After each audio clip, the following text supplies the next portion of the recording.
Chapter 1491. Umungal si Troy nang makita ito at nag-activate ng kanyang espiritual na enerhiya ng mabangis. Binasag ang kanyang espiritual na artepakto na palakol, pinagsaluhan niya si Sebastian mula sa kanyang gilid na may puwersang kayang pumutol ng hangin. Lumihis si Sebastian, hinawakan ang hawakan ng palakol, at malakas na in-swing ito. Si Troy ay itinapon sa lupa ng napakalakas na nakagawa siya ng isang malalim na hukay at nagkalat ang alikabok sa lahat ng dako. Sumiklab ang pagnanasa ni Sebastian na pumatay. Sa isang iglap, lumitaw siya sa harap ni Wyatt, na natatakot at gustong umatras. Ngunit huli na ang lahat. Ang mga kamay ni Sebastian ay kasing tigas ng mga pang-ayor na mahigpit na hinawakan niya ang leeg ni Wyatt. May narinig na pagputok nang maglagay siya ng kaunting puwersa at nabali ang leeg ni Wyatt, na nagresulta sa kanyang agarang pagkamatay. Kakaahon lang ni Troy mula sa malalim na bunganga ng bulkan nang biglang tumakbo si Sebastian patungo sa kanya sa isang mabilis na hakbang. Itinaas ang kanyang binti, sinipa niya si Troy na parang may 1,000 libra ang bigat sa kanyang dibdib. Lumubog ang dibdib ni Troy, at narinig ng lahat ang matinis na tunog ng kanyang mga buto na nababasag. Parang saranggolang may punit na sinulid, siya'y lumipad paatras, bumagsak ng malakas sa lupa, at huminto sa paggalaw. Sa malamig na mga mata, malupit na humarap si Sebastian kay Gladys. Nawala ang kulay sa kanyang mukha, at pumikit siya sa kawalang pag-asa. Umungal si Troy nang makita ito at nagalit na pinaga niya ang kanyang espiritual na enerhiya. Binunot ang kanyang espiritual na artepakto na palakol, pinagsasaksak niya si Sebastian mula sa kanyang gilid na may puwersang kayang pumutol ng hangin. Nang mga sandaling iyon, bumagsak si Clarissa sa kanyang mga tuhod na may malakas na tunog at nagmakaawa, "Pakiusap, pakawalan mo ang kapatid ko." Nakatirik ang kanyang mga kilay, tinitigan ni Sebastian siya ng walang emosyon habang pinapanood ng madla ang buong eksena na may nakabibinging takot. Si Sebastian Wilder ay nakakatakot. Kahit sina Wyatt at ang iba pa ay hindi siya mapabagsak kahit pa pinagsama-sama ang kanilang lakas, sambit ng isa sa takot, at kahit ang kanilang boses ay nanginginig. Nagtataka ako kung magiging malambot ang puso niya sa pakiusap ni Clarissa, bulong ng isa, takot na nakasulat sa kanyang mukha. Ang mga mata ni Sebastian ay kumikislap ng malamig. Ang pagtataksil ang isa sa mga bagay na pinakakinamumuhian niya. Naglakad si Clarissa patungo sa kanya sa kanyang mga tuhod at umiiyak, "Pakiusap, pakawalan niyo kami. Nangako akong hindi ko na ito uulitin." Ang mga mata ni Sebastian ay malamig na walang awa habang sinabi niya, "Sino mang magtataksil sa akin ay kailangang mamatay." Itinaas niya ang kanyang palad, naglabas ng malaking puwersa mula rito, at lumawak ang mga mata ni Clarissa sa kawalang pag-asa. Gusto pa ring lumaban ni Gladys ng isang beses pa, pero pinatay siya ni Sebastian sa isang sapantaha. Ang mga manunood ay humigop ng matalim na hininga sa eksenang ito at hindi man lang naglakas loob na huminga palabas. Napakamasungit ni Sebastian, pinatay ang mga napakagandang kapatid na parang wala lang. Hindi man lang siya kumurap at hindi siya gentleman sa mga babae. Tiningnan ni Sebastian ng walang emosyon ang mga taong nakatayo pa rin at banta, "Ibigay niyo ang mga puntos niyo. Kung hindi, magiging katulad kayo ng mga taong ito." Nagtinginan ang lahat ng may takot, pero hindi nila naglakas loob na labanan ang utos ni Sebastian at ibinigay ang kanilang mga puntos. Matapos nilang makuha ang kanilang mga puntos, nagsimulang tumaas ang mga puntos ni Sebastian, katulad ng kanyang ranggo. Ilang oras na ang nakalipas sa Violeta Piazza, patuloy na itinaas ni Orion ang kanyang ulo upang tingnan ang pangalan ni Sebastian. Gusto niyang makita kung may pagbabago sa kanyang ranggo at iskor, at puno ng pag-aalala ang kanyang mga mata. Ang iskor ni Sebastian ay mahigit 50 milyong puntos na, at ang kanyang ranggo ay nasa top 20, ngunit kanina lang, nagsimula nang bumagsak ng husto ang kanyang iskor hanggang sa ilang daang libo na lang ang natira. Bukod pa rito, napakababa na ng kanyang ranggo na halos nasa pinakababa na siya. Ang ganitong sitwasyon ay maaaring magpahiwatig na may kumuha ng kanyang mga puntos, o nagastos niya ito. Ano man ito, hindi masaya si Orion dito dahil naglagay siya ng taya kay Ryan. Ang pastahan ay ang kanyang mahal na apo. Sa simula, Akala niya mananalo siya, pero may nangyaring hindi inaasahan kay Sebastian. Sa kabilang banda, labis na natuwa si Ryan. Ginoong Emerson, mukhang ako na ang mananalo sa pastahan na ito. Kailangan mo na lang maghintay hanggang sa ikasal ang ating mga apo, sabi niya at malakas na tumawa. Chapter 1492. Humalaklak si Orion Ryan, huwag ka munang magdiwang. Ang lakas ni Sebastian ay higit na mataas kaysa kay Graham, at higit pa sa 2 buwan pa bago matapos ang paglilitis. Maari niyang malampasan ang score ni Graham anumang oras. Tumatawa, sumagot si Ryan, tama ka na malakas si Sebastian, pero hindi naman masama si Graham. Bukod pa rito, patuloy siyang tumataas. Ngayon, ang kanyang score ay 15 milyong puntos, at nasa loob ng top 300. Kung magpapatuloy ito, may pag-asa siyang maabot ang 20 milyong puntos. Sa kabaligtaran, bumaba ang puntos ni Sebastian sa halip na tumaas. Paano niya matatalo si Graham? Hanggang sa huling sandali, walang nakakaalam kung sino ang mananalo. Umungol si Orion. Bagaman tumanggi siyang aminin ito sa labas, siya ay nagpapanak sa loob. Sa loob ng unang 6 na buwan, nakapag-ipon si Sebastian ng mahigit 50 milyong puntos, ngunit bigla na lamang niyang nawala ang mga ito. Mayroon na lang kulang sa 3 buwan, pero hindi pa rin nagbago ang score ni Sebastian. Mahirap talunin si Graham. Huwag mag-alala, Lolo. Naniniwala ako na mananalo si Sebastian, sabi ni Pauline nang may kumpiyansa. Noong mga sandaling iyon, biglang tumaas ang score ni Sebastian sa shadow mirror sa langit at tumaas ng higit sa 3 milyong puntos. Lahat ay nagulat at tumingin sa shadow mirror. Tumigil si Orion sandali bago nagulat at tumawa. Nakita mo ba yon? Si Sebastian ay nagpipigil lang, pero pag kumilos na siya, wala na sa mundong ito. Sa isang kisap mata, tumaas ang score niya ng higit 3 milyong puntos. Malapit na niyang maungusan si Graham. Bagaman may bahagyang pagbabago sa ekspresyon ni Ryan, nanatili siyang matigas ang ulo at nagtalumpati, 3 milyon lang naman ang kulang. Hindi magtatagal si Graham para palakihin ang agwat. Ngumiti si Pauline at sinabi, Ginoong Jinbei, nagsimula nang ipakita ni Sebastian ang kanyang kapangyarihan. Sa kanyang mga kakayahan, napakadali na lang para sa kanya na malampasan si Graham. Sabi ni Orion, tama siya.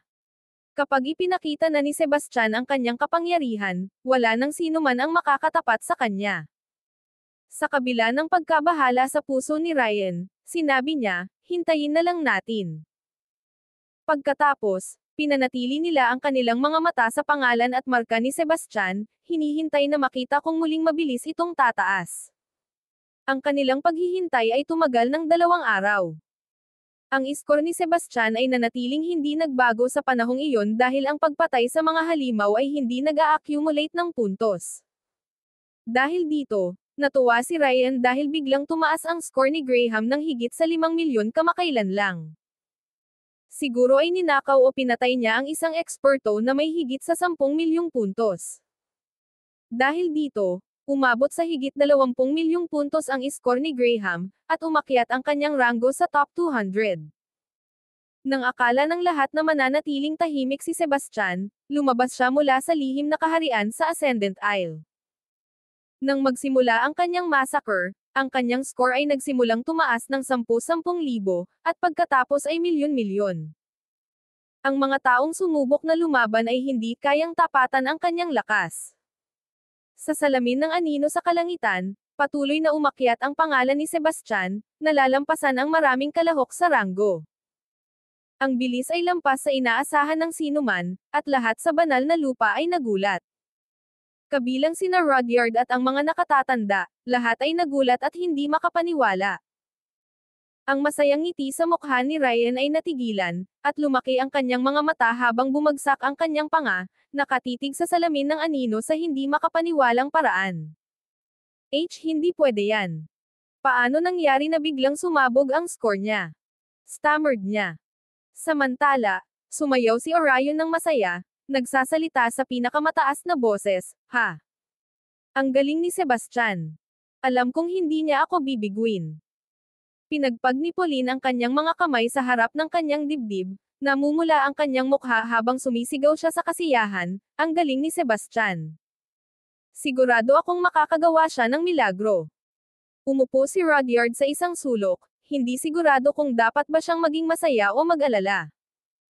Isang magandang bagay para sa banal na lupa na si Sebastian ay may napakagandang mga talento, at ang kanyang hinaharap ay magiging hindi matutumbasan.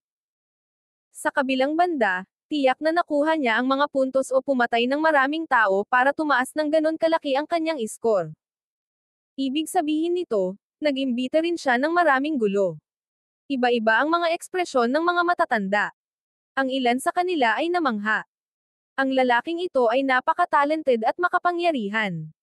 Ang ibang matatanda ay mukhang nag-aalala. Pinatay niya ang napakarami, kinuha ang kanilang mga puntos at pinatay ang maraming kalahok.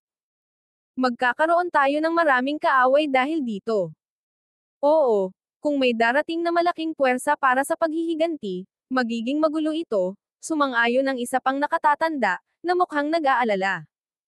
Chapter 1493. Isang sigaw ang umusbong sa mga alagad. Si Sebastian ay makararating hanggang dulol. Ang lakas-lakas niya. Idol na idol talaga namin siya. Gayunpaman, may ilang mga alagad na nagpahayag ng kanilang pag-aalala. Pero hindi ba siya medyo walang awa? Ang score ni Sebastian ay patuloy na tumaas.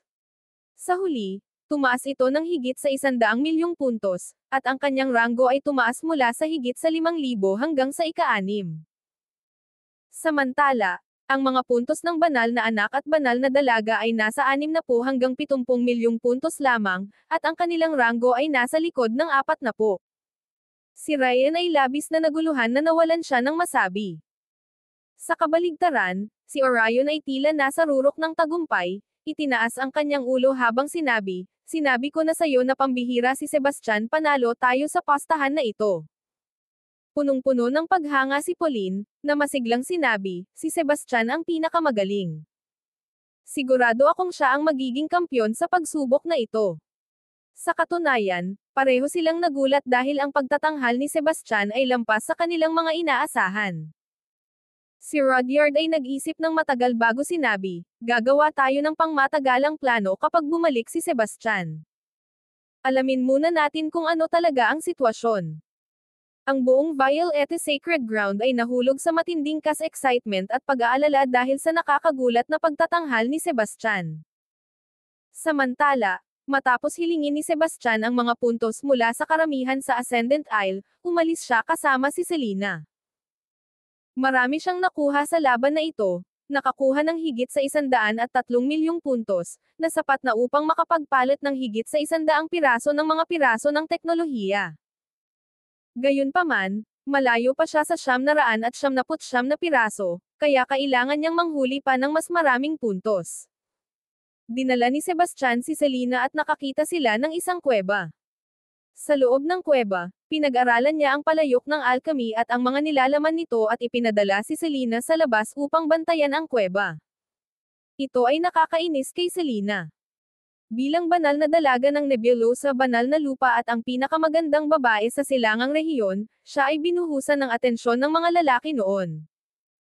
Lahat sila ay nakipaglaban upang maging kanyang gwardya, ngunit si Sebastian ay walang pakialam sa kanyang titulo bilang pinakamagandang babae sa silangang rehiyon.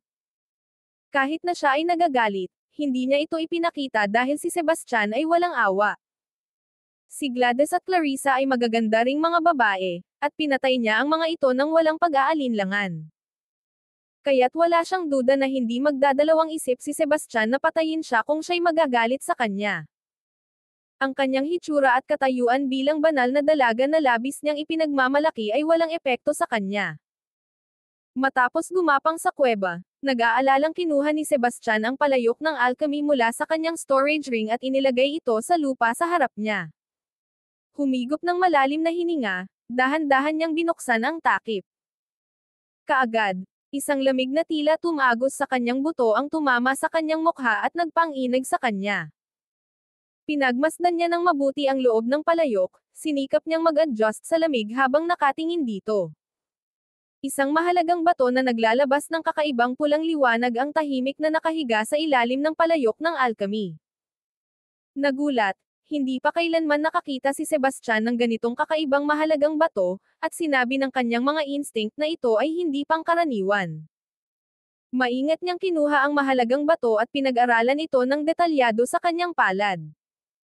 Malamig ito sa paghawak, at ang pulang-pulang liwanag ay tila may sariling buhay, umaagos sa loob ng bato. Nakatirik ang kanyang mga kilay, nagtataka si Sebastian kung ano nga ba ito. Ito ang batong dugo ng 10,000 taon. Napahinto si Sebastian. Ayon sa mga sinaunang tala, ang batong dugo ng 10,000 taon ay isang napakabihirang kayamanan sa mundo. Karaniwan itong nabubuo sa mga lugar na may matinding lamig na may mataas na konsentrasyon ng espiritual na enerhiya. Pagkatapos ng 10,000 taon, nakapag-absorb ito ng walang katapusang asensya mula sa kalikasan at espiritual na enerhiya. Ang purong enerhiya na nakapaloob sa 10,000 taong batong dugo ay napakalaki at maaaring makabuluhang palakasin ang katawan ng isang nag-aaral ng kultibasyon. Gayunpaman, ang kapangyarihan nito ay masyadong malakas at nangingibabaw. Kung hindi ito maayos na pinino at nasisipsip, hindi lamang ito hindi magpapalakas sa lakas ng isang tagapag-ani, kundi babalik ito sa kanila at magdudulot ng malaking pinsala. Chapter 1494. Inilayo ni Sebastian ang 10,000 taong batong dugo. Bagaman maaari nitong linangin ang katawan, ang enerhiya sa loob ay masyadong nangingibabaw. Kailangan ng iba pang mga sangkap upang ma-neutralize ito, ngunit wala siya ng mga sangkap na iyon sa ngayon. Gayunpaman, hindi ito isang agarang bagay. Ang mahalaga ngayon ay ang pagkuha ng mas maraming puntos upang makapagpalitan ng mga teknika. Kapag nawala na niya ang pagkakataong ito, wala na siyang ibang pagkakataon na katulad nito. Pagkatapos niyang umalis sa kuweba, dinala niya si Selena upang manghuli ng mga combat pixie. Gayunpaman, ang pagkuha ng mga puntos sa pamamagitan ng pangangaso ng mga combat pixies ay talagang mabagal. Naglaan sila ng 1 oras sa panghuhuli ng combat pixies at nakalikom lamang ng mahigit 500,000 puntos. Mabilis ito, pero para kay Sebastian, malayo pa ito sa sapat. Kung gusto niyang ipagpalit ang lahat ng natitirang piraso, kailangan niya ng hindi bababa sa 800 milyong puntos. Ang panghuhuli ng mga combat pixies para makakuha ng puntos ay napakaliit na bagay. Maliban na lang kung makahanap siya ng mga high-level na combat pixies, pero sobrang bihira nila, at halos hindi siya makahanap ng isa sa loob ng ilang araw. Matapos ang pag-iisip, napagpasyahan ni Sebastian na mas mabilis ang pagkuha ng puntos mula sa iba. Nagdesisyon siya at pinakawalan ang kanyang mga nakal-alasong bubuyog upang maghanap ng mga target. Sa tulong ng mga bubuyog, nakuha niya ang mga puntos mula sa bawat sulok sa susunod na ilang araw. Halos hindi siya nakatagpo ng matinding kalaban sa kanyang kasalukuyang lakas. Kahit na nakatagpo siya ng isang grupo ng mga tao, hindi siya kahit kaunti natatakot. Ang kanyang score ay mabilis na tumaas. Sa loob lamang ng 2 araw, nakuha niya ang mga puntos mula sa mahigit 50 tao at nakakuha ng halos 80 milyong puntos. Mas mabilis ito kaysa sa panghuhuli ng mga combat pixies, ngunit mabilis na kumalat ang balita tungkol sa pagkuha niya ng mga puntos mula sa iba. Bigla, ang mga tao sa rehiyong ito ay nanatili sa plaza ng lungsod at hindi naglakas loob na lumabas.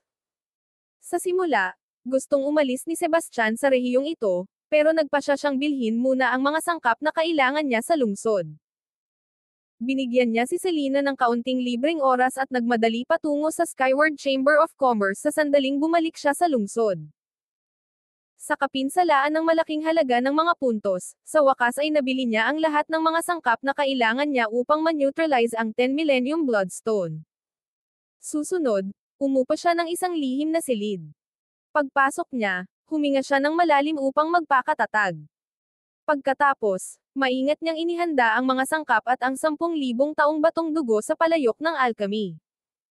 Walang pag-aalinlangan, hinubad niya ang kanyang mga damit at tumalon sa palayok. Ang palayok na ito ay mas maluwang sa loob kaysa sa itsura nito sa labas at akmang-akma siya dito. Pagkatapos pumasok sa palayok, inayos ni Sebastian ang kanyang posisyon sa pamamagitan ng mahigpit na paghawak sa dingding ng palayok at isinara ang takip. Agad, Nakaramdam siya ng halo ng matinding init at nagyayelong lamig. Ang 10,000 taong batong dugo ay naglabas ng isang malakas, pulang-pulang liwanag, habang ang iba pang mga sangkap ay naglabas din ng kanilang mga liwanag berdeng esmeralda, ginto, malamig na asul, at iba pa. Ang iba't ibang mga ilaw ay naghalo-halo, at ang loob ng palayok ay naging makulay ngunit magulong mundo. Noong una, nakaramdam si Sebastian ng matinding sakit, na parang napakaraming kutsilyo ang nagpuputol sa kanyang balat. Pinagpag niya ang kanyang mga kilay at kinagat ang kanyang mga ngipin. Ang kanyang mga kalamnan sa mukha ay nagalit mula sa sakit, ngunit may determinadong tingin siya sa kanyang mga mata. Habang lumilipas ang panahon, nagsimulang matuno ang mga sangkap at unti-unting nakipag-isa sa enerhiya mula sa 10,000 taong batong dugo. Ang ibang mga kulay ay nagsimulang maghalo sa paunang pulang liwanag at bumuo ng isang kakaibang alon ng enerhiya. Ang alon ng enerhiya na ito ay patuloy na bumabayo sa katawan ni Sebastian. Ang kanyang balat ay kalaunan naging namumula habang ang kanyang mga ugat ay lumalawak na parang paputok. Hindi mapigilan ni Sensation ang pagngangalit at labis na pagpapawis. Sa isang kisap mata, siya ay nabasa. Ang kanyang mga buto ay orihinal na may madilim na kulay tansong-tanso, ngunit unti-unti itong nagbago ng kulay habang siya ay pinapalo ng enerhiya. Ramdam niya ang matinding presyon sa kanyang mga buto, parang pwede na silang mabali anumang oras. Gayunpaman, humawak si Sebastian. Tinitiis ang sakit, ginamit niya ang mga panloob na teknik upang gabayan ang nag-aalab na enerhiya sa kanyang mga meridians. Unti-unti, ang kanyang mga buto ay bumiyak, na parang muling hinuhubog. Ang enerhiya ay patuloy na dumadaloy sa kanyang mga buto at nagiging mas madilim ang kulay. Sa simula, siya ay nasa advanced na yugto ng bronze body state, ngunit ang paglinang ng malakas na enerhiyang ito ay unti-unting nagdala sa kanya patungo sa accomplished na yugto. Chapter 1495. Ang ekspresyon ni Sebastian ay naging mas puno ng pagdurusa, at kahit ang kanyang mga tampok sa mukha ay medyo napapansin. Gayunpaman, nanatili ang matatag na tingin sa kanyang mga mata. Sa kanyang isipan, paulit-ulit niyang pinapaalalahanan ang sarili na kumapit. Basta't matagumpay niyang matapos ito, siya'y muling mabubuhay. Sa wakas, matapos ang walang katapusang pagdurusa, unti-unting hamupa ang mga ilaw sa palayok ng alchemy. Ang mga buto ni Sebastian ay nagkaroon ng madilim na kulay na may mayamang kinang.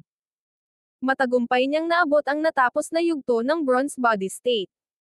Pagod na pagod si Sebastian, pero may ngiting puno ng kasiyahan sa kanyang mukha dahil alam niyang matagumpay niyang natapos ang mahirap na pagsasalaing ito sa pagkakataong ito. Isa-isa, itinulak niya ang takip ng palayok at tumayo mula sa loob. Ang kanyang katawan ay nag-aamoy pa rin mula sa init, at mga patak ng pawis ang dumadaloy sa kanyang balat. Nang tumama ang kanyang mga paa sa lupa matapos siyang lumabas mula sa palayok, nakaramdam siya ng gun at katatagan na hindi pa niya nararanasan noon. Dahan-dahan niyang inilipat ang kanyang mga paa, at ang kanyang mga kasukasuan ay kumalabog na parang nag-aanunsyo na sila ay muling isinilang na may bagong enerhiya. Sa pagkwelyo ng kanyang kamao, naramdaman niya ang malaking, sumasabog na enerhiya sa loob ng kanyang mga kalamnan na handang sumabog mula sa kanyang katawan. Tuwing iniunat niya ang kanyang braso, nag-iinit ang isang banayad na simoy ng hangin, isang pagpapakita ng kanyang malaking lakas. Pumutok ng malakas ang kanyang gulugad nang iikot niya ang kanyang baywang. Ang kakayahang umunat ng kanyang katawan ay lubos na bumuti rin. Tumalon siya ng mahinahon at natapos na tumalon ng ilang talampakan pataas, halos tumama sa kisame ng lihim na silid. Ganito ba ang lakas ng bronze body state sa natapos na yugto? Bulong ni Sebastian sa sarili, na tila nagulat at nasasabik. Humigop siya ng malalim. Ang kanyang mga baga ay napuno ng hangin, at bawat selula sa kanyang katawan ay sumayaw sa saya. Pumikit siya, ginamit ang kanyang puso upang maramdaman ang kalagayan ng kanyang bagong katawan, nalulunod sa napakalaking kumpiyansa at kontrol. Naabot ko na ang bronze body state sa accomplished state. Mitchell Alpin, inaasahan kong makikita kita muli. Isang malamig na ngiti ang sumayad sa mga gilid ng mga labi ni Sebastian, at umalis siya sa lihim na silid.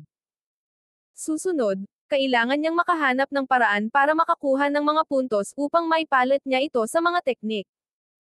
Umalis siya sa lungsod, ngunit sino mang makakita sa kanya ay umiwas at hindi naglakas loob na lumapit. Tuwing nakikita nila ang kanyang pilak na maskara, sila'y pinupuno ng takot. Hindi nagpaapekto si Sebastian sa kanilang reaksyon, nagpatuloy siya ng may determinasyon sa kanyang mga mata. Pagkatapos niyang umalis sa lungsod, bumilis siya. Bigla may lumitaw na itim na mantsa sa harap niya. Tinakpan nito ang kalangitan at sinamahan ng mababang ugong at matinis na mga sigaw na yumanig sa lahat. Tumigil si Sebastian sa kanyang mga yapak at hindi napigil ang humigop ng hangin nang makita ito ng mabuti, nagulat.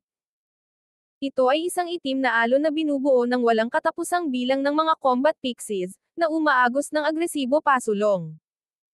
Iba't ibang combat pixies ang nagtipon-tipon at nagkalat sa lahat ng dako. Hindi man lang makita ni Sebastian ang dulo ng mga ito. Ang ilan ay napakalalaki, kasing laki ng isang maliit na burol. Ang mga higanteng pixie ng halimaw ay natatakpan ng matitigas na kaliskis, at bawat hakbang nila ay yumanig sa lupa.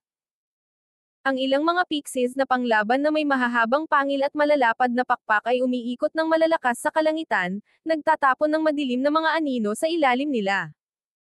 Mayroon ding maliliit na combat pixies na mabilis at magaan ang galaw. Sila'y tumalon-talon sa gitna ng hukbo ng mga combat pixies, sumisigaw ng matinis. Ang kanilang mga mata ay kumikislap sa nakakatakot, makulay na mga ilaw pula, kahel, dilaw, berde, asul, lila, itim, o puti at nakakakilabot tingnan. Maraming sa kanila ang mga pulang combat pixies, nakatumbas ng 7 bituin na lesser deity masters, at unti-unti silang humihina tulad ng alon.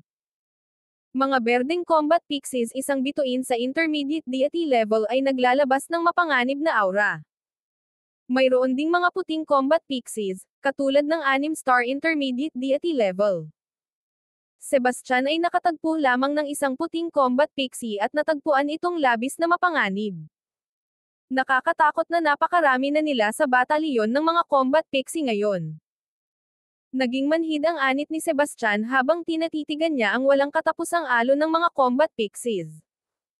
Hindi niya ito seryosohin kung isa lang sila, kahit na ito ay isang puting combat pixies. Gayunpaman, sobrang dami na nila ngayon 10,000 at imposibleng bilangin. Chapter 1496.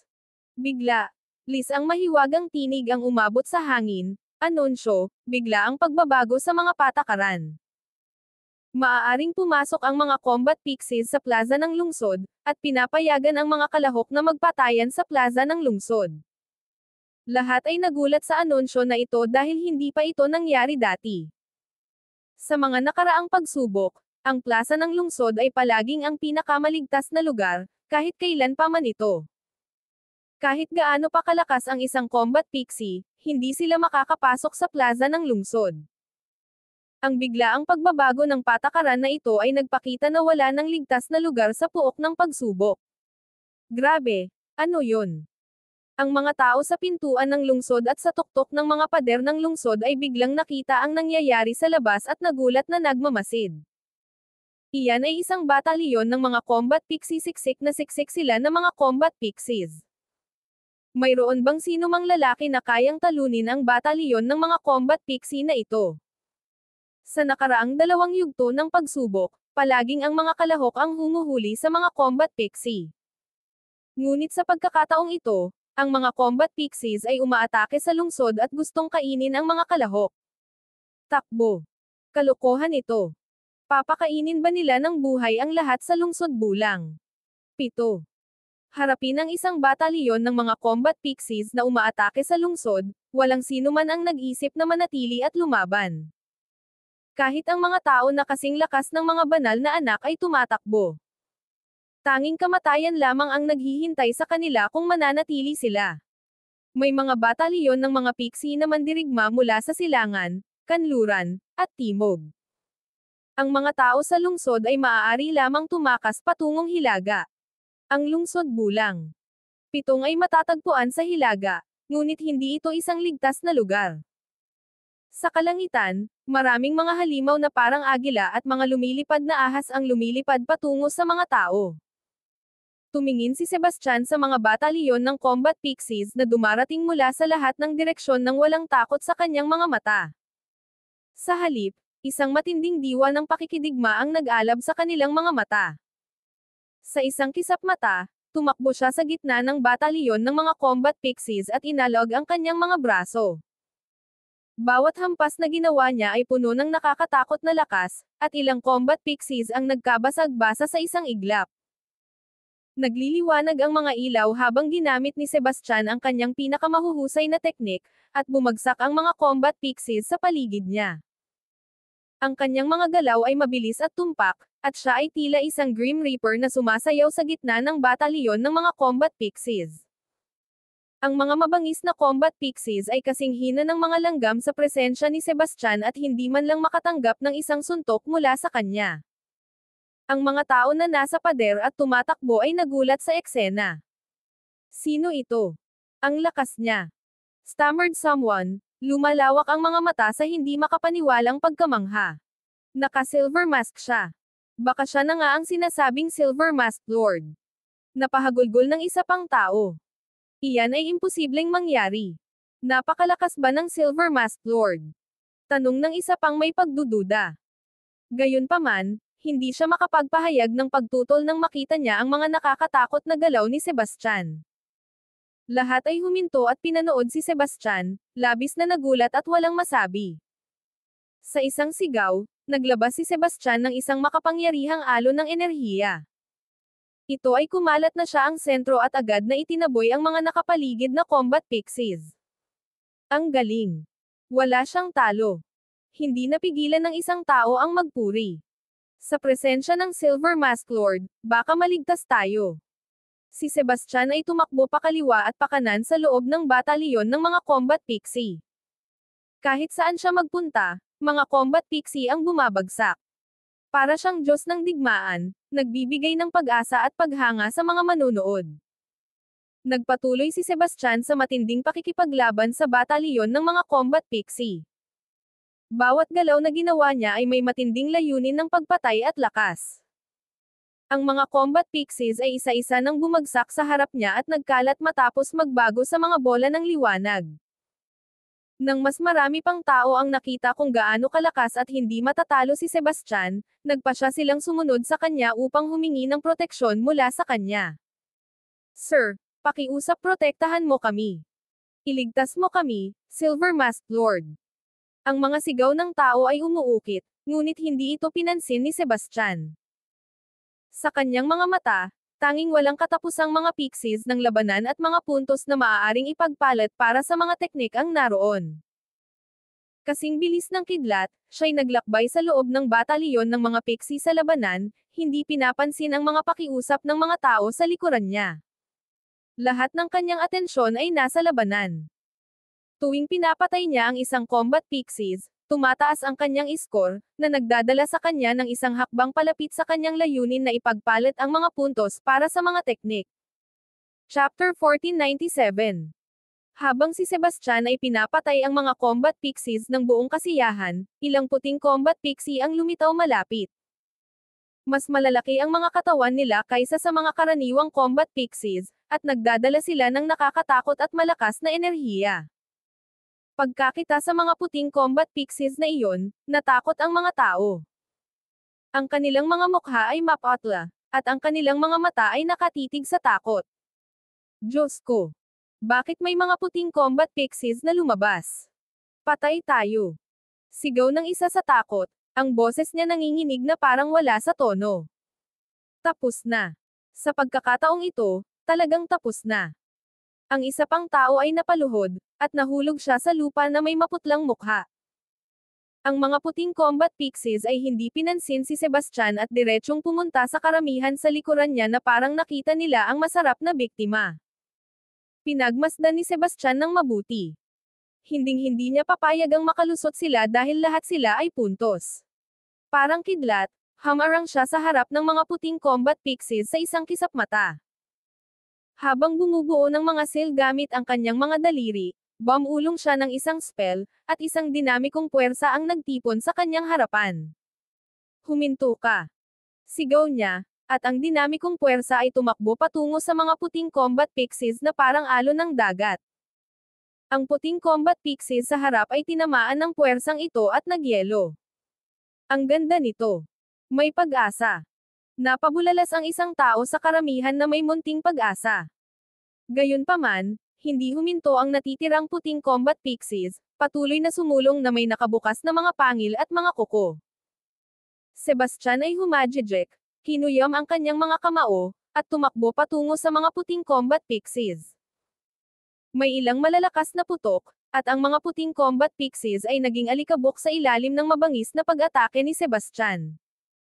Lahat ay nagulat, nakabuka ang kanilang mga bibig ng matagal. Kay kahanga-hanga ito. Siya ang nagwagi laban sa mga nakakatakot na puting combat pixies ng mag-isal. Nilinis ni Sebastian ang sarili. Nang hindi man lang lumingon sa karamihan sa likuran niya, siya'y lumingon at muling sumugod sa batalyon ng mga combat pixies, ipinagpapatuloy ang kanyang laban para sa mga puntos. Ang karamihan na nagtitipon sa likuran niya ay lumalaki. Bagaman hindi aktibong paprotektahan ni Sebastian ang mga tao, napansin ng karamihan na lalo siyang interesado sa panghuhuli ng mga high-level combat pixies. Sa makatuwid, mas ligtas na manatili sa likuran niya. Noong mga sandaling iyon, ang ugong ng isang halimaw ay umabot mula sa mahigit 12 milya ang layo. Napakalakas nito na tumagos sa mga ulap at yumanig sa mga eardrum ng lahat. Ano yang tunog na yan? May isang nagtakip ng kanilang mga tainga sa takot, nanginginig ang boses. Parang may malakas na halimaw. Mayroon bang mas nakakatakot na presensya sa lugar na ito? Ang isa pang tao ay Mapatla. Ang mga mata ay puno ng takot. Pagkarinig sa ungol na ito, nanginginig si Sebastian, at isang sandaling pag-aalinlangan ang lumitaw sa kanyang mga mata, ngunit saglit lamang. Pagkatapos, nagpatuloy siya sa pagtuon sa laban sa mga combat pixies, na parang hindi siya naapektuhan ng sigaw sa anumang paraan.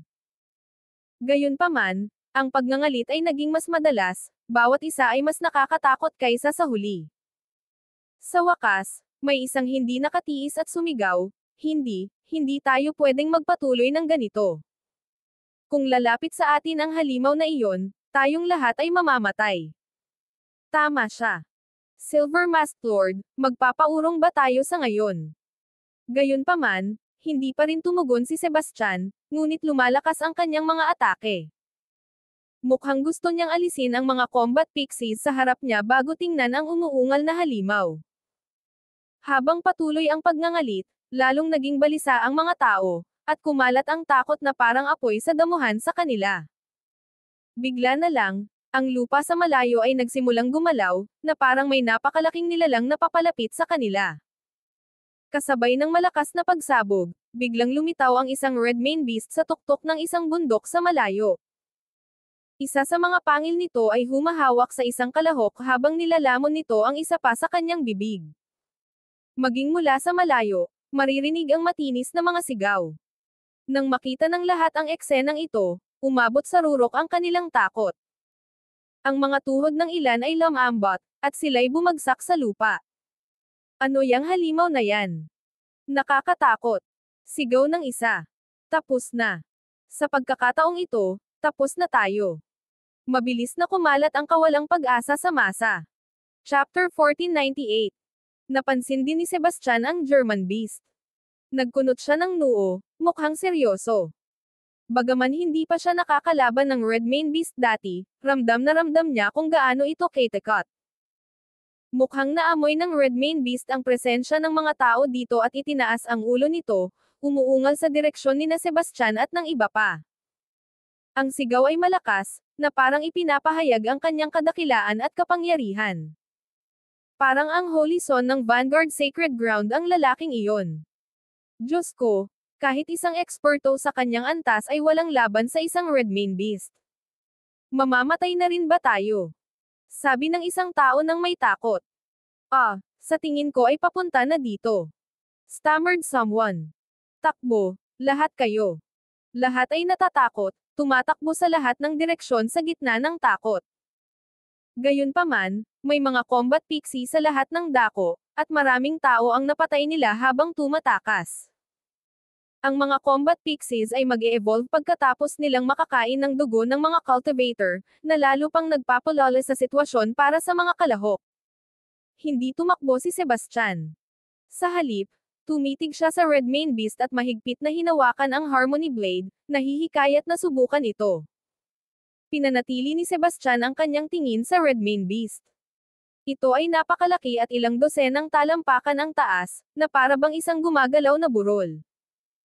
Ang katawan nito ay natatakpan ng mahahabang buhok na kulay pulang parang apoy, at bawat hibla nito ay nakatayo na parang nagliliyab na apoy. Ang Red Mane Beast ay may napakalaking ulo at mga mata na parang bola ng apoy na nagdudulot ng kilabot. Ang mga ngipin nito ay matalas at kurbado tulad ng mga itak habang kumikislap ng malamig. Ang mga tira ng mga biktima nito ay nasa pagitan ng mga puwang at naglalabas ng amoy ng dugo sa hangin. Mayroon itong malalakas na mga paa na may mga namumulang kalamnan, at bawat hakbang nito ay yumanig sa lupa. Sa mga matutulis nitong kuko, madali nitong mababasag ang matitibay na bato sa mga piraso. Ang Red Mane Beast ay may dalang napakalaking bukol sa likod na umaangat at bumababa kasabay ng kanyang paghinga, na tila nagtatago ng isang hindi kilalang makapangyarihang puwersa sa loob. Kasing kapal ng isang malaking haligi, ang buntot nito ay nagwasak ng mga batong bundok at nagpatamba ng mga puno tuwing ito ay humahampas sa gilid. Muling binuka ng Red Mane Beast ang kanyang dagwang bibig, umuungal ng napakalakas at nagbuga ng mainit na hangin na nagliyab sa hangin. Sa isang alon ng kanyang braso, nahuli niya ang ilang mga kalahok na mas mabagal tumakbo kaysa sa iba. Pagkatapos, isinubo nito ang mga ito at ngumunguya ng masarap, dumadaloy ang dugo sa mga sulok ng kanyang mga labi. Ang eksena ay puno ng dugo at nakakatakot. Biglang may ilang eksperto na pumutok sa ere. Lahat sila ay nasa top 30 sa leaderboard. Si Toby, ang tagapagmana ng pamilyang Roden, si Matilda Hannet, ang banal na birhen ng Lacuna Sacred Ground, at si Niall Foyer mula sa Blazer Sacred Ground. Lahat ng mga taong ito ay mga mataas na tagumpay sa mga kalahok at mas makapangyarihan kaysa sa mga karaniwang banal na anak. Bukod dito, sila ay papunta sa Red Mane Beast. Chapter 1499. Malaki ang mga mata ni Niall habang sumisigaw siya. Ang Red Mane Beast na ito ay pumatay ng maraming alagad mula sa aming sagradong lupain, kailangan natin itong patumbahin ngayon din. Hawak ang isang mahabang espada sa kanyang kamay, sinabi ni Toby na may walang emosyon na ekspresyon, ang ganitong halimaw ay hindi dapat mabuhay. Pinagmasdan ni Matilda ang paligid at sinabi, mag-ingat kayong lahat. Huwag maliitin ang ating kalaban. Hindi kumilos si Sebastian at nagpa siya munang magmasid, iniisip, kailangan kong obserbahan ang lakas ng Red Mane Beast. Kung matagumpay kong mahuhuli ito, makakakuha ako ng maraming puntos. Si Niall ang unang naglunsad ng atake, sumisigaw, mamatay ka, halimaw. Sa sandaling iyon, ang kanyang katawan ay nagliyab ng apoy na napakatindi na kayang sunugin ang lupa hanggang sa maging abo. Naging dagat ito ng apoy at mabilis na lumawak patungo sa Red Mane Beast. Ang mga bato ay natunaw at ang lupa ay pumutok sa bawat lugar na dinaanan ng mga apoy, at malalalim na hukay ang nabuo. Si Toby ay kasing lakas din. Kumilos siya na parang anino, mataas sa hangin sa isang talon. Ang mahabang espada sa kanyang kamay ay kumikislap sa malamig na liwanag at napakalakas nito na tila kayang putulin kahit ang espasyo. Habang siya'y nagwawala, maraming enerhiya ng espada ang lumabas, bawat isa ay naglalaman ng puwersang kayang wasakin ang lupa. Sila'y umuusad at humuhuni sa isang matinis na tono sa hangin at binago ang espasyo sa paligid nito. Binuksan ni Matilda ang kanyang bibig, umuungal ng mahina, at mabilis na bumuo ng mga porma sayon gamit ang kanyang mga kamay. Agad, ang likas na enerhiya sa paligid ay nagsimulang magtipon sa isang malaking bundok ng yelo sa harap niya. Ang halumigmig sa paligid ng nagyelo bundok ay nagyelo mula sa malamig na enerhiya at nahulog sa lupa bilang mga piraso ng yelo.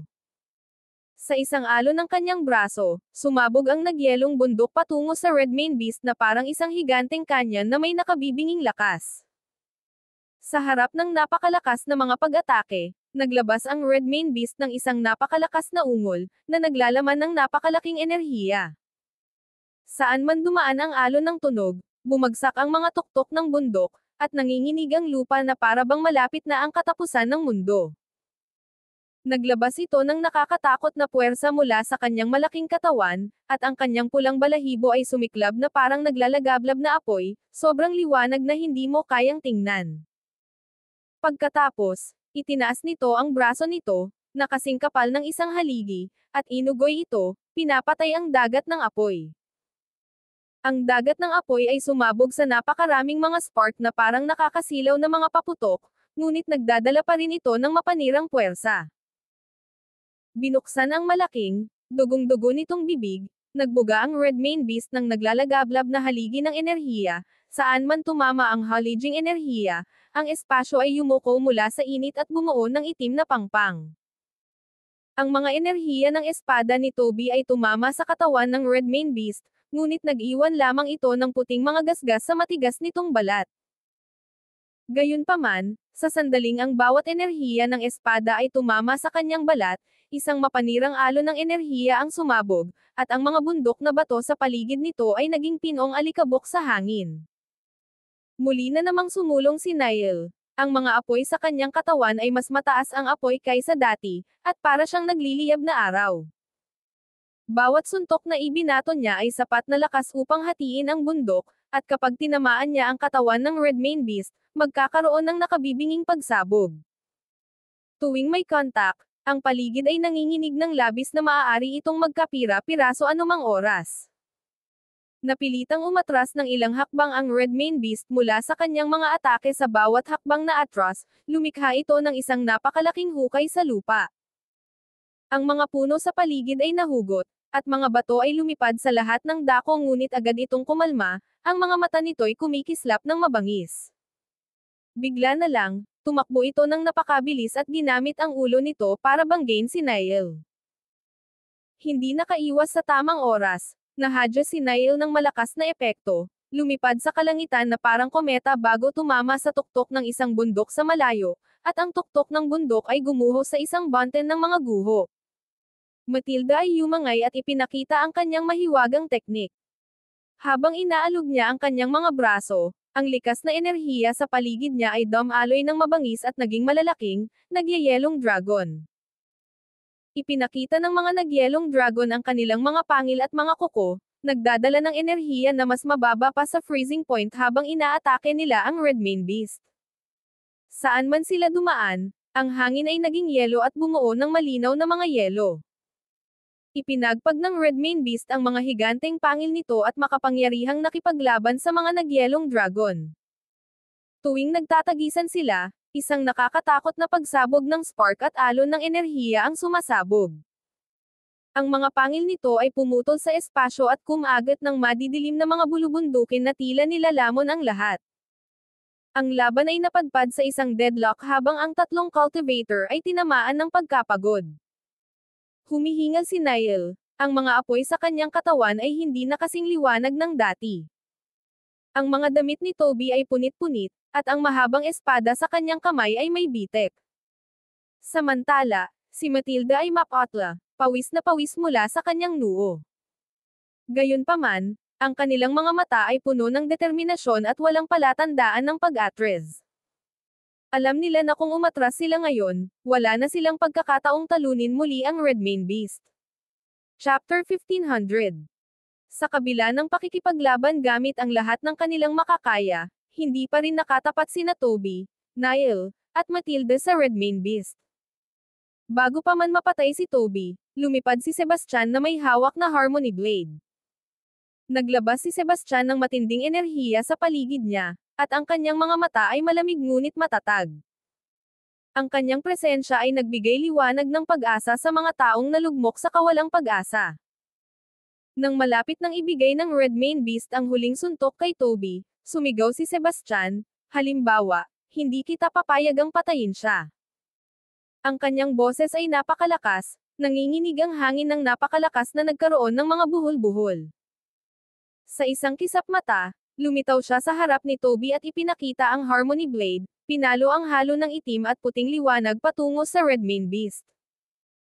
Naramdaman ang napakalakas na kapangyarihan, pinakawalan ng Redmane Beast si Toby sandali at humarap kay Sebastian. Ipinagpag nito ang higanteng pangil nito, nagdulot ng bagyo sa pagtatangkang puksain ang liwanag. Hindi tumigil si Sebastian sa pagwawasiwas ng kanyang espada, at nagbanggaan ang mga ilaw at pangil, na nagdulot ng malakas na tunog. Ang malakas na epekto ay nagdulot din ng paglubog ng lupa sa paligid. Magpahinga ka muna. Ako na ang bahala sa halimaw na ito. Sigaw ni Sebastian. Nang marinig ito, umatras sina Nail at ang iba pa, sinamantala ang pagkakataong makapagpahinga. Gayunpaman, hindi pinahalagahan ng iba si Sebastian, pinapuna siya mula sa gilid. Silver Masked Lord ay hindi alam kung ano ang mas mabuti para sa kanya, hinahamon ang mabangis na Redmane Beast mag-isa. Siya ay naguhukay ng kanyang sariling libingan. May isang umubo at nagsabi, sa tingin ko, ang Redmane Beast ay pira-pirisuhin siya sa isang iglap. Agad na sumiklab ang malaking labanan sa pagitan ng Redmane Beast at Sebastian, parang ang langit at lupa ay itinapon sa isang ligayang bagyo. Hinawakan ni Sebastian ang Harmony Blade at tumakbo patungo sa Redmane Beast na parang isang anino, ang kanyang espada ay nagliliwanag ng malamig na liwanag sa ilalim ng araw. Ipinagpag niya ang espada ng malakas, at ang talon ay umuusok habang tinatamaan ang Redmane Beast sa mata. Ang Redmane Beast ay may mabilis na reflexes, inikat ang ulo nito. Ang Harmony Blade ay dumaan sa kanyang pisngi at nag-iwan ng manipis na guhit ng dugo.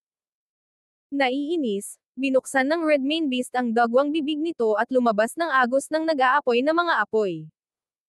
Ang apoy ay parang isang dragon ng apoy, sumugod kay Sebastian na may nakabukas na mga pangil at nakalabas na mga kuko. Hinawakan ang lupa gamit ang kanyang mga daliri sa paa, si Sebastian ay humilig pabalik at mabilis na lumipad pabalik. Kasabay nito, mabilis niyang ginamit ang Harmony Blade, bumuo ng isang kalasag gamit ang mga enerhiya ng espada. Ang dragon ng apoy ay bumangga sa kalasag at sumabog ng malakas. Ang malakas na pagbangga ay nagdulot pa ng pagsabog ng mga kalapit na bato sa alikabok, at ang umuusok na alikabok ay bumalot sa hangin. Ang epekto ay labis na yumanig kay Sebastian na ang kanyang dugo ay mabilis na dumaloy sa kanyang mga ugat, ngunit wala siyang ipinakitang senyales ng pag-atras sa kanyang mga mata. Sa isang sigaw, muli siyang umatake, patuloy na pinapalo ang Redmane Beast na parang mga patak ng ulan sa bagyo. Sa kabila nito, ang balat ng Redmane Beast ay kasing tigas ng bakal. Ang Harmony Blade ay nagdulot lamang ng sunod-sunod na mga alingaw-ngaw sa ibabaw nito at hindi nakapagdulot ng anumang tunay na pinsala dito. Sinasamantala ang pagkakataon, pinalo ng Redmane Beast ang kanyang higanteng pangil kay Sebastian kasabay ng malakas na pag-ihip ng hangin. Mabilis na lumihis si Sebastian at umiwas. Ang pangil ay dumaan sa kanyang balikat at punit ang kanyang kamiseta. Isang segundo ang lumipas, dumaloy ang sariwang dugo. Nail at ang iba pang malapit ay masusing pinapanood ang laban. Mukhang nag-aalala si Matilda habang nagtanong siya sa mahinahong boses, dapat ba tayong tumulong sa kanya? Ang tingin sa mga mata ni Toby ay masama habang siya ay humitit at sumagot, hindi natin alam ang kanyang lakas. Hayaan nating maubos ng Redmane Beast ang kanyang lakas, at tayo ang mag-aani ng mga benepisyo sa dulo. Tumanggo si Nail at sumang-ayon, tama siya. Ito ay magandang pagkakataon para alisin ang isang malakas na kalaban. Yung lalaking yon ay nasa hangganan na. Napasigaw ng isa sa takot. Hindi alintana ang sakit mula sa kanyang katawan, pinigilan ni Sebastian ang kanyang panga at hinampas ang kanyang espada sa tiyan ng Redmane Beast, ngunit biglang umiikot ito at hinampas gamit ang makapal at matibay na buntot nito. Hindi nakaiwas si Sebastian sa tamang oras at nahampas siya ng buntot nito. Gumuhit siya ng arko sa hangin bago mahulog ng malakas sa lupa, nagpaulap ng alikabok. Matatalo si Lord. Ang mga manunood ay napuno ng kawalang pag-asa at takot. Sa laban-laban sa Redmane Beast, ang mga mata ni Sebastian sa ilalim ng maskara ay kumikislap ng determinasyon, at sumigaw siya, labas, Worldbinder Seal. Ang sinauna at mahiwagang Worldbinder Seal ay lumitaw sa kamay ni Sebastian, naglalabas ng makapangyarihang puwersa. Nang ginamit ni Sebastian ang kanyang mga mahika, lumiwanag ng higit ang ilaw sa Worldbinder seal. Habang mahigpit niyang hinahawakan ang selyo, ang mga ugat sa kanyang braso ay pumutok na parang mga dragon at matinding tumama sa Redmane Beast. Nakipaglaban ang Redmane Beast ng buong lakas habang patuloy na umatake si Sebastian gamit ang Worldbinder seal. Bawat atake ay yumanig sa mga bundok at nagpalipad ng mga bato. Ang kanyang buhok ay magulo, at ang pawis ay dumadaloy mula sa kanya ng sagana. Gayunpaman, wala siyang balak huminto. Malalakas na pagsabog ang sumunod, at ang Redmane Beast ay nasa dulo na ng lakas nito matapos ang walang tigil na pag-atake. Nagsimula itong mag-alog, at makikita sa mga mata nito ang takot at kawalang pag-asa. Noong malapit nang ibigay ni Sebastian ang huling suntok kay Redmane Beast, biglang dumating sina Nail at ang iba pa, sinubukang patayin muna si Redmane Beast upang makuha ang mga puntos. Galit na galit, pinalaki ni Sebastian ang kanyang mga mata habang sumigaw, "Umalis ka dito.